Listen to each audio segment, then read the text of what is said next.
Ihoma and Odiche were having dinner in a fancy restaurant when a rich, handsome man approached their table to speak with them. May I join you? The young man asked politely as the friends gestured for him to sit. He introduced himself to them as Unduka, the CEO of Duke's Oil, the largest oil and gas company in the region.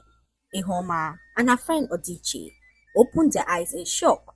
They could not believe that they were sitting with one of the richest men in the country, the most eligible bachelor in the state, one who had captured the hearts of countless women with his wealth, good looks, and charm.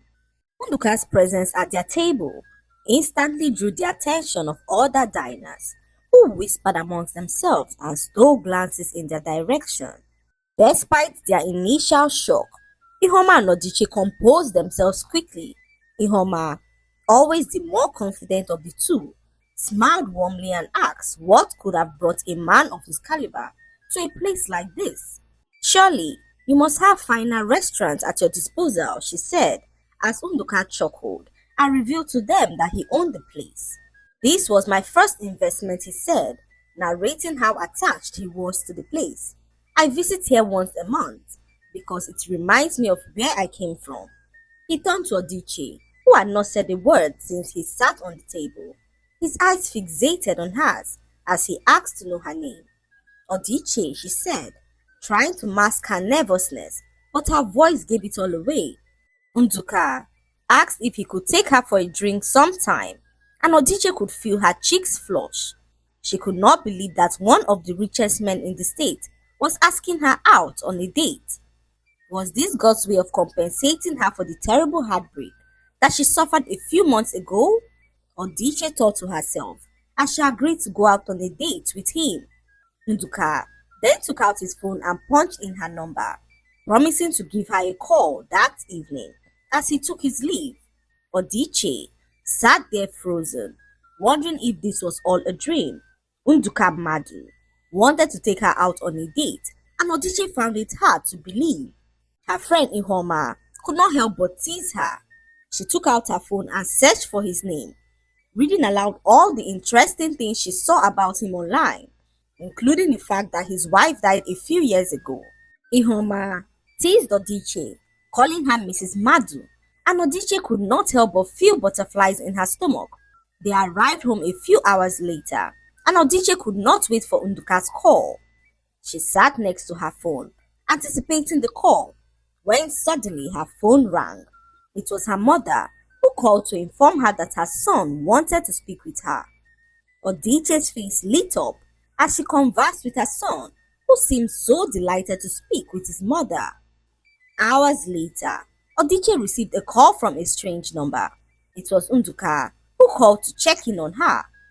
Odiche found herself smiling uncontrollably as she heard Unduka's smooth, confident voice on the other end of the line.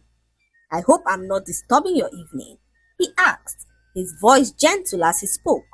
Not at all, Odiche replied, her voice warm but tinged with nervous excitement. They talked for what felt like hours, with their conversation flowing effortlessly. Unduka shared stories of his upbringing, his ambition, and the struggles he had faced on his journey to success. Odiche, on the other hand, found herself opening up about her passions, her love for family, as well as her dreams. However, she carefully avoided mentioning her son to him. Odiche could not risk scaring him away before they even got a chance to know each other.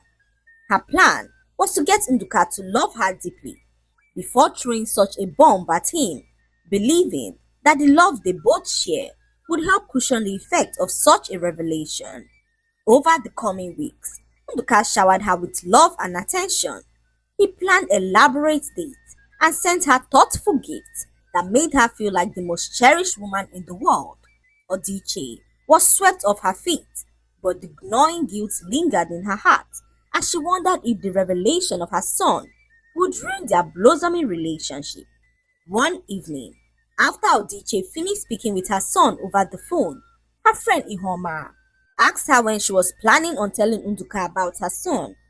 Odiche stammered as she revealed to Ihoma that she would do so soon. Ihoma advised her not to keep it a secret from him any longer. But Odiche could not stand being judged by him just yet. She was worried that Nduka would leave her if he ever found out that she had a son. The thought of this filled her with dread, as she decided not to let him in just yet. Months passed, and their relationship continued to wax stronger.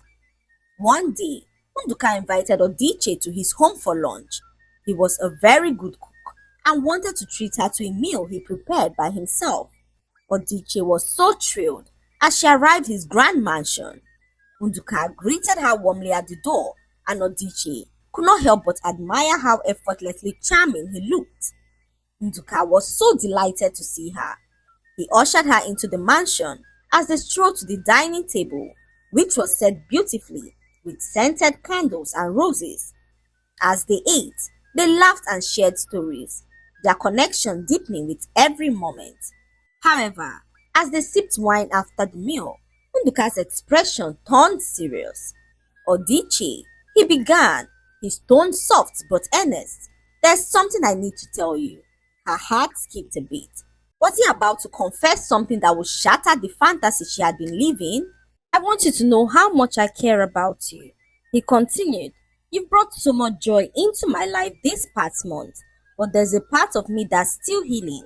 Losing my wife was the hardest thing I've ever faced, and for a long time, I wasn't sure if I could ever love again.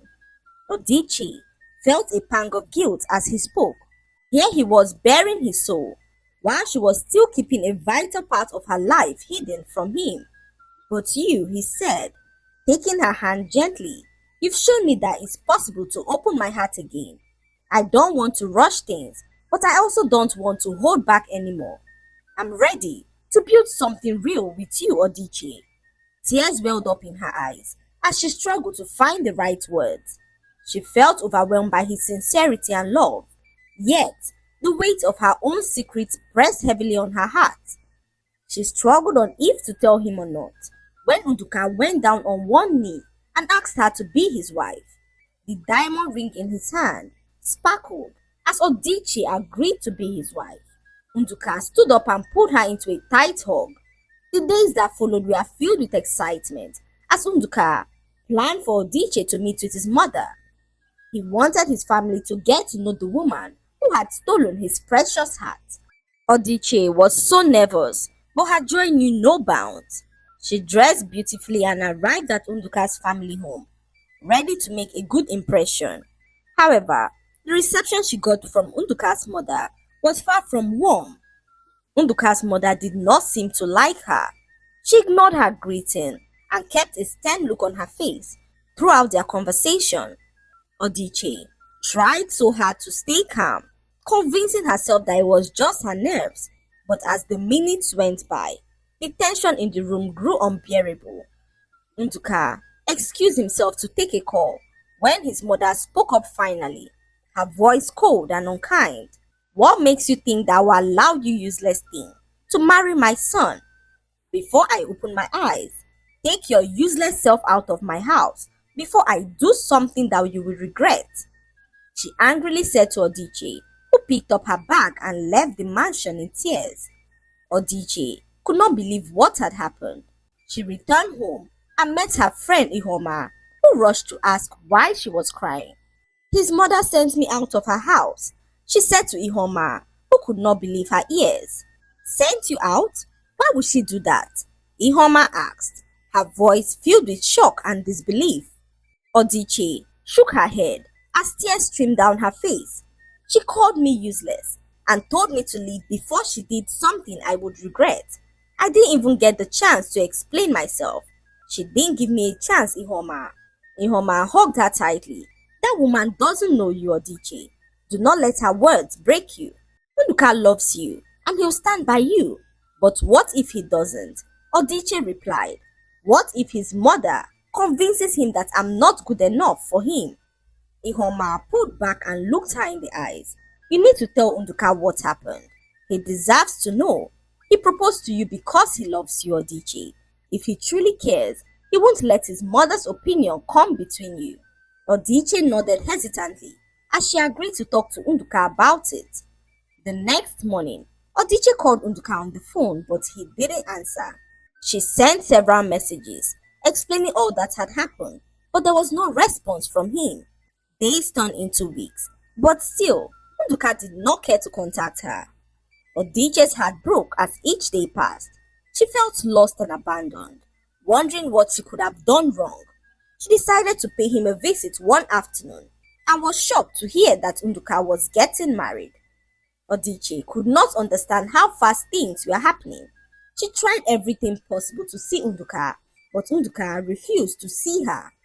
So, she returned home heartbroken, blaming herself for all that had happened. I am not good enough, she said to Ihoma, who rebuked her for saying such a thing. No one should ever make you feel less of yourself, Ihoma said as she comforted Odiche, assuring her that a better man would come. Odiche was so grateful to have a friend like Ihoma by her side. She could not imagine her life without Ihoma, who stood as a strong pillar of support during her darkest moments. As the days turned into weeks, Odiche began to rebuild herself slowly. With Ihoma's constant encouragement, she focused on her work, although the pain of Unduka's rejection lingered in her heart. Odiche, however, made up her mind to find happiness within herself. One morning, Odiche woke up to a loud cry in the living room. She rushed to check what had happened and met her friend Ihoma in tears. What happened? She asked Ihoma, who revealed to her that her mother was sick in the hospital.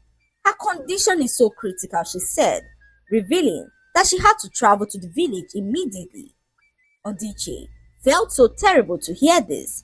She assured Ihoma that nothing would happen to her mother, and Ihoma was so grateful to her for the encouraging words. A few minutes later, Ihoma left the house for the village, leaving Odiche all alone in the house. Thoughts of Unduka continued to linger in her mind as she wondered what she could have done wrong to be treated in such a manner. Odiche glanced at her diamond ring and felt a pang to return it.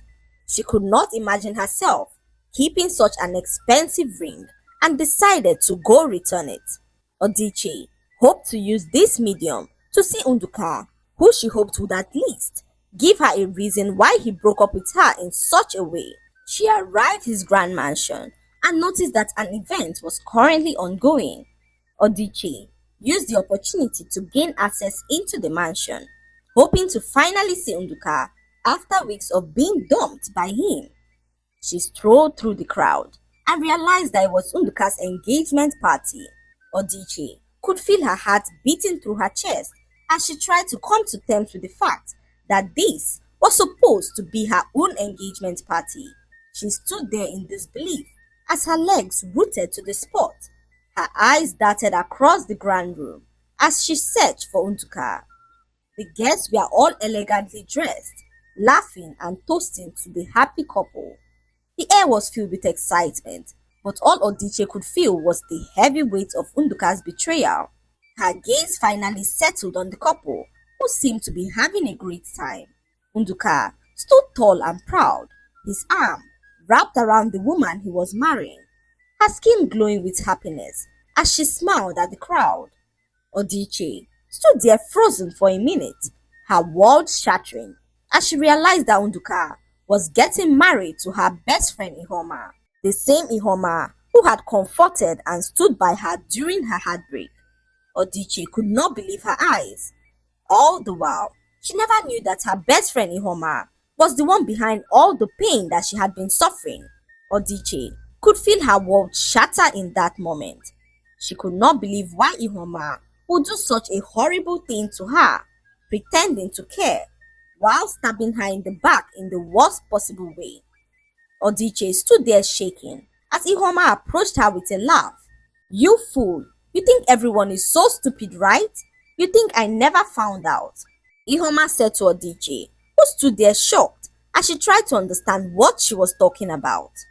What she did not know was that Ihoma held a grudge in her heart towards her for all these years. It all began shortly after they finished university. They were broke and jobless, and Ihoma used the little she had to sustain them. They moved from one place to the other, searching for a job, and one day, After interviewing for a role in a company, Ihoma got a call that she had been hired. She was so excited and shared the news with Odiche, who celebrated with her. She was to resume work that Monday, but when she got there, she was told that the role had been given to another. Ihoma could not believe her ears. She did some digging and realized that the person who stole her role was her best friend Odiche. But it did not end there, as Odiche went on to secretly have an affair with her boyfriend Emeka, who she knew that Ihoma was deeply in love with. That was the straw that broke the camel's back, as Ihoma made up her mind in that moment to make Odiche pay for all the pain that she put her through. Odiche stood there frozen as Ihoma's words cut through her like a knife. She struggled to make sense of the accusations. "What are you talking about, Ihoma?" Odiche asked, her voice trembling. "I will never do these things to you." Ihoma let out a bitter laughter. "Don't you dare deny it, Odiche. I trusted you. I considered you my sister, but you betrayed me. You destroyed my chances at a better life, and you never even had the decency to admit it." Tears streamed down Odiche's face, and she shook her head. "Ihoma, I swear, I didn't do any of these things. You have to believe me." Ihoma hissed, her face full of anger as she stepped closer. "For years, I stayed quiet, pretending to be your friend, whilst planning my revenge. I was the reason why you lost your job a few months ago. I was also the reason why your last relationship crumbled.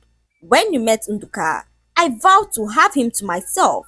So, I sent an anonymous letter to his mother with a picture of your son and yourself, revealing how you had an affair with your married boss and got pregnant for him. I was the one who informed your boss's wife about your affair with her husband that resulted in you losing your job. You see Unduka there? He is mine, and nothing you will do can change that." Ihoma smiled as she stepped back and stared at Odiche, who walked out of the venue broken to realize all that her best friend had done to her. Ihoma, however, reveled in her triumph as she turned back towards the celebration, her smile wide as if nothing had happened. The crowd continued to toast the happy couple, unaware of the storm that had just passed through. Odiche, however, walked aimlessly through the quiet streets outside as tears streamed down her face. Her heart was so heavy, not only with Unduka's betrayal, but also with the realization that the person who she trusted with her life was the same person plotting her downfall all along. The pain was so overwhelming, but deep down, a flicker of strength began to grow. "I won't let this define me," Odiche said to herself, wiping off her tears.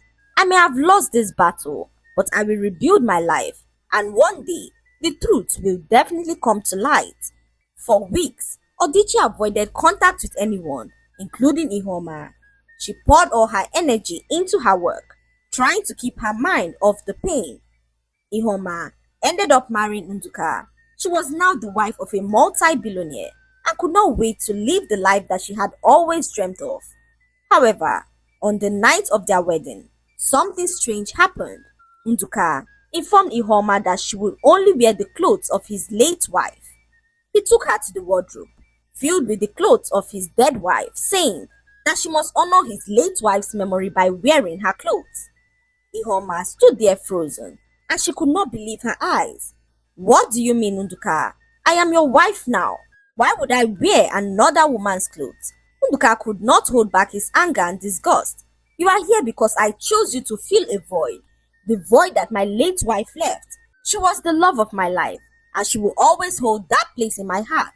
So, if you want to stay in this marriage, you will respect that," he said as he commanded her to burn all of her own clothes. Ihoma could not believe what she had gotten herself into. She felt her dreams of living a glamorous life with Nduka crumble into ashes as she watched her clothes burn before her eyes. She had fought tooth and nail, betraying everyone in her path, only to be reduced to a shadow in someone else's memory. But her pride wouldn't allow her to back down now. Weeks passed, and Ihoma decided to endure Nduka's demands. From wearing his late wife's clothes, he even forced her to wear her underwears, including the ones she wore on the day that she died. Ihoma's world grew darker with each passing day. Unduka's obsession with his late wife consumed their marriage.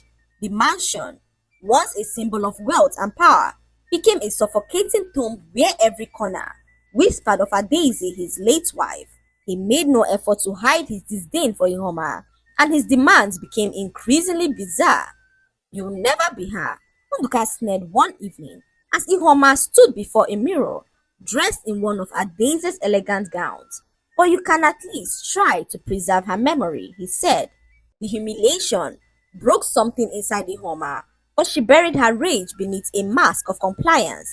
If she had lost everything to secure this life, she would endure until she regained control, or so she thought. One day, this was a few years later, Ihoma received a call from an unknown number. She wondered who it was and realized that it was Emeka, her ex-boyfriend. He was on his deathbed and decided to confess his sins before he died. Emeka revealed to Ihoma that he never had an affair with Odiche. "Everything I told you was a lie," he said to Ihoma, who could not believe her ears. Emeka had tried everything possible to sleep with Odiche, who threatened to expose him to her friend. Filled with fear, Emeka lied to Ihoma, claiming that Odiche seduced him into sleeping with her.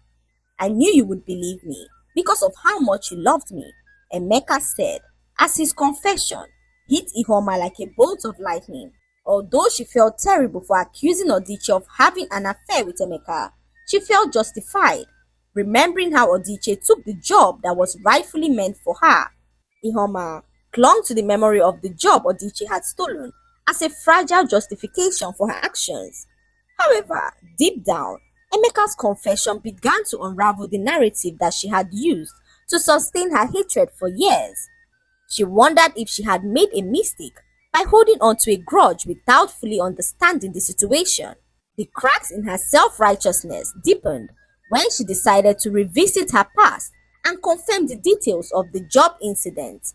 Ihoma called someone who she knew worked in the company at the time to ask about what happened all those years ago, and the person told her the truth behind why Odiche was chosen to replace her.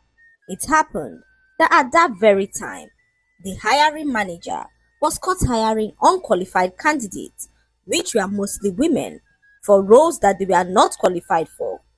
He did this to blackmail these women into becoming his sex slaves in the workplace, threatening to relieve them of their jobs if they refused to sleep with him.